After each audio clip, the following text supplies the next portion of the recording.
How can you keep your faith when you're underneath a power-crazed government? How can you comply with a government that is wicked?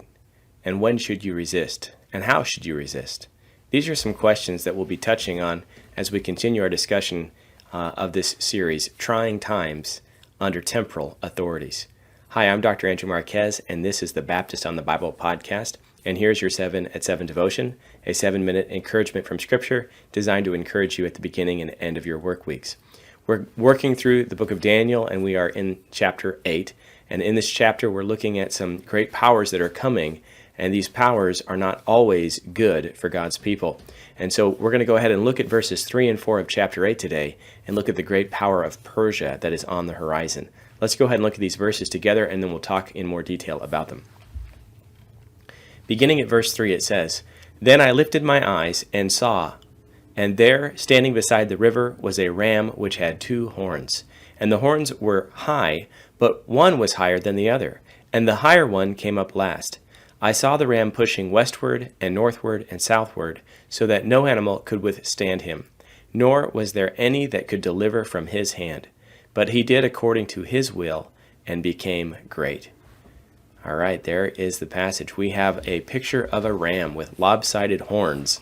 And this, of course, if you're following, you know, resembles the bear that is lopsided in chapter 7. And this ram is powerful. He's got 2 horns, large horns. One is larger than the other, and the larger horn came up last.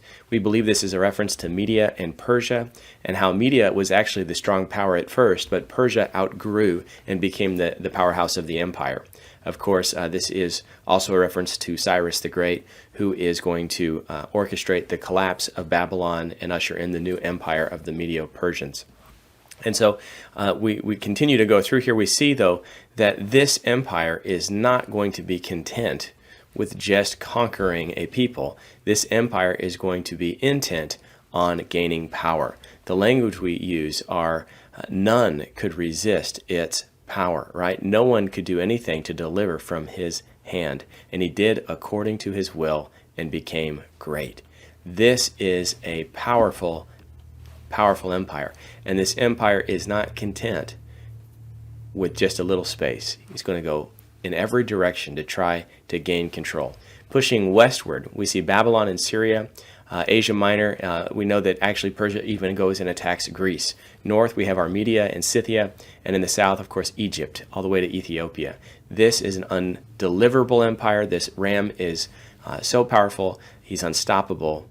What do we do about this? And so, again, as you're looking at this empire and you think, okay, well, that was in the past. What's the reason that we care about it today? Well, for Daniel, he's giving insight to the generation that will follow him on this coming empire. This empire actually was a good empire for the Jews at first.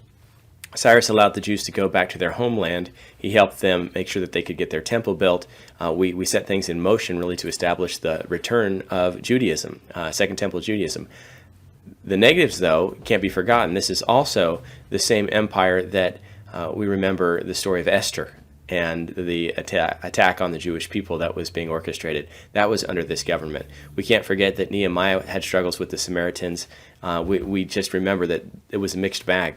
But at first it looked good, but we see that this empire just was power crazy. And because of that, the uncontrolled passions are going to result in the collapse of the Persian Empire as they interact with a very dangerous foe in Greece. But what do God's people do when they find themselves in the midst of a power-crazed government? We have to recognize that a power-crazed government is not content and is never content. And so it has to have its power ever expanding outwards, but also even inwards. A power-crazed government will even try to control every aspect of its own citizenry. And we see the idea of the word totalitarianism come into the language in the 20th century as governments began to utilize technology and power to control every aspect of their populace.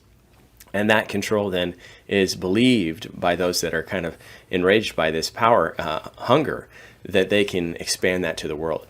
I believe we're facing a certain time right now where you see globalists that are trying to enact a super efficient use of technology and control to gain control not only of nations but the entire world.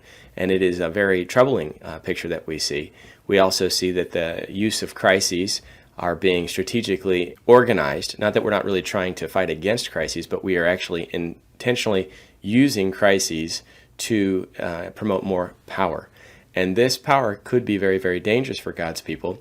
But in the midst of it, we have to remember that God is in control. And sometimes what looks terrible, God's people are just preserved in the midst of it. But what do we do? Is there a time to resist? I did want to mention a doctrine that was really significant at the time of the Reformation. It's called the doctrine of the lesser magistrate. And this doctrine is a recognition that God is the ultimate magistrate. God is the king. And if you are in authority and your immediate supervisor, so say a governor under a president or a mayor under a governor, we see these staggered levels of authority.